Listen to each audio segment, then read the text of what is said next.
Well, folks, buckle up, because the US political landscape just took another nosedive into the absurd. President Donald Trump, never one to shy away from controversy, has dropped a bombshell. He's pointing the finger at Ukraine, yes, you heard that right, for the war with Russia. Trump, in his infinite wisdom, has decided that Zelensky, the very same Zelensky who's become a global symbol of resistance against Russian aggression, is actually a dictator without elections. Trump's reasoning? Well, it's flimsy at best. He's clinging to the fact that Ukraine didn't hold elections in 2024, because they were a tad busy being invaded and all.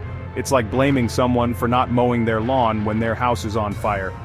This isn't just some off-the-cuff remark from a guy who loves the sound of his own voice. This is a calculated move to rewrite the narrative of the war and shift blame away from the aggressor, Russia.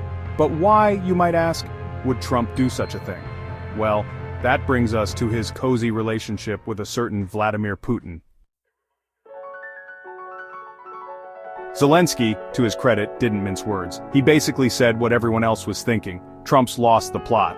He suggested that Trump is living in a Russian-created disinformation space, and honestly, it's hard to argue with that. The reaction in Ukraine has been a mixture of shock and anger. Imagine for a second being invaded, fighting tooth and nail for your survival, only to have a former US president essentially side with your attacker. It's a slap in the face, to say the least. Ukrainians are quick to point out that they held regular democratic elections until martial law was imposed due to, you guessed it, the war. They see Trump's words as not just an attack on their president but an attack on their democracy, their fight for freedom. And let's be clear, this isn't just about Ukraine, this is about Trump cozying up to a dictator who launched an unprovoked war on a sovereign nation, a dictator who, might I add, has been accused of countless human rights abuses. Trump's love affair with Putin is no secret. He's praised him as a strong leader, downplayed Russian interference in US elections, and even sided with Putin over his own intelligence agencies. And now, he's taking it a step further by parroting Russian propaganda about the war in Ukraine. But it's not just talk. Trump's actions speak volumes. He's been busy on the phone with Putin, and his aides have been jetting off to Saudi Arabia to meet with their Russian counterparts. All this while the US government is trying to rally international support for Ukraine. And then there's the big one. The potential Trump-Putin meeting. That's right, folks, the sequel nobody asked for. Trump has hinted at a possible meeting with Putin in the near future, and one can only imagine what delightful topics they'll discuss.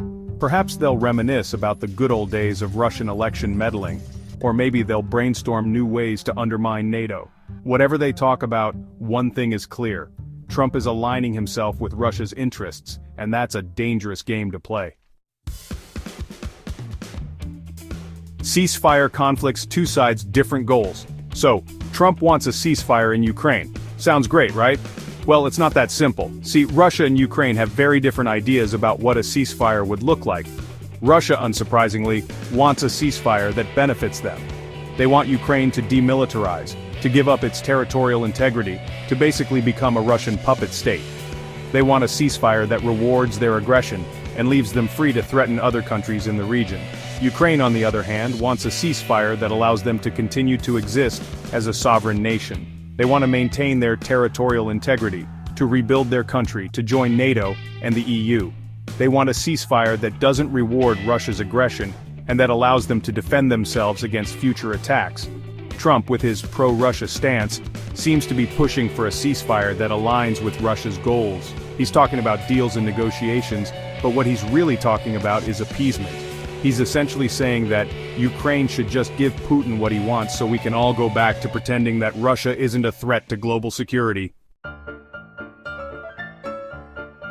Republican reactions and the future of US-Ukraine relations. Trump's Ukraine pivot has sent shockwaves through the Republican Party. Some, like Representative Brian Fitzpatrick, have condemned Trump's stance and reiterated their support for Ukraine. Fitzpatrick, a rare voice of reason in the GOP wilderness, understands that appeasing Putin is not a viable foreign policy strategy. But many Republicans have remained silent, unwilling to cross Trump or his loyal base. This silence speaks volumes. It shows that Trump's grip on the party is as strong as ever, and that many Republicans are willing to put party loyalty above American interests. This policy shift has serious implications for the future of US-Ukraine relations. The Biden administration has worked tirelessly to build a coalition of over 50 nations to support Ukraine, providing military aid, humanitarian assistance, and economic support. Trump's pro-Russia rhetoric threatens to undermine these efforts and embolden Putin to continue his aggression. The world is watching, and what they see is a former US president siding with a dictator over a democratic ally. This is not the America we used to be, and it's certainly not the America we should aspire to be. The stakes are high, folks, and the future of democracy may very well depend on the choices we make today.